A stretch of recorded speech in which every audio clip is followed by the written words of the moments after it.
Gaaffii mirgaa jedhamu kan ammoo hojii keessattuu jirru hojii dhaabnee gaaffii gaafachuuf nu rakkisuu danda'a. Hawaasni nu jalaa miidhamuu danda'a. Kanaaf gaaffii gaafatamu deebii ta'a gaafachaa kan deebiin bor ta'u immoo mootummaan furmaata akkati ta'u malee gidduudhaan hojii dhaabnee waan kan biraa keessa galuun nu rakkisa. Hawaasni kun nu qaba.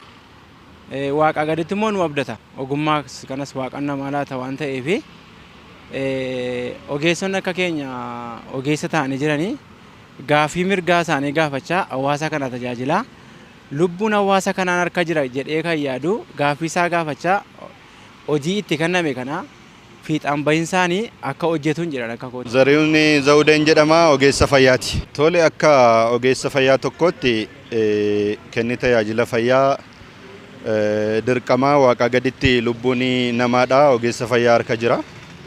Haa ta'u gaaffiin amma ka'aa jiru gaaffii sirriidha. Rakkoon ogeessonni fayyaa kaasan rakkoo sirriidha. Gaaffiin jirus gaaffiin adda addaa gaaffii sirriidha. Garuu haa ta'u gaaffii kana gaafachaa hojii keenya hojjechuun baay'ee barbaachisaadha. Akka asitti gaaffiin sun inuma jira, garuu immoo hojiin dhaabbates hin jiru. Hojii itti fufaa gaaffii mirgaa immoo gaafachuun barbaachisaadha kan jedhuun qabaan. Miskuu Muhammadin jedhama. Itti gaafatamtuu buufata fayyaa Daraaraa Laba. Haalli kenna tajaajila fayyaa keenyaa gaaffii mirgaa akkuma jirutti ta'ee kenni tajaajila fayyaa dhaabbachuun qabu. Maaliif lubbuun uummata kanaa jechuudha.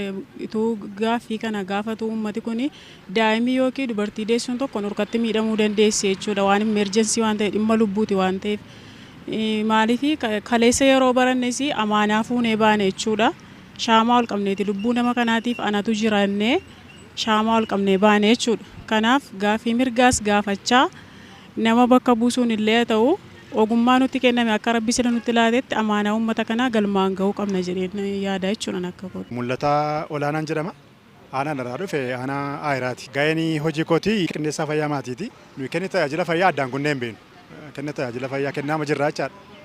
Egaa amma haalammaa ta'ee nama jedhamee iddoo tokko tokkotti dhagaamaa jiru kuni godina keenyas aanaa keenyas hin ibsu jechuudha. Maaliif ogeessi fayyaa gaaffii qabaachuu danda'a. Gaaffii qabu immoo hojii hojjechaa karaa sirrii ta'e jechaadha. Mootummaattis dhiyeeffachaa jirra. Amma nuyi marii garaagaraa gaggeessineera jechuudha. Sadarkaa waajjiraatti, sadarkaa aanaatti, sadarkaa buufataatti mariin ogeessaa gaggeeffamaa ture. Har'a immoo sadarkaa kanatti gaggeeffamaa jira. Kanaaf sadarkaa waltajjii arganne irratti gaaffii keenya kaasaa hojii keenya immoo itti fufnee jirra.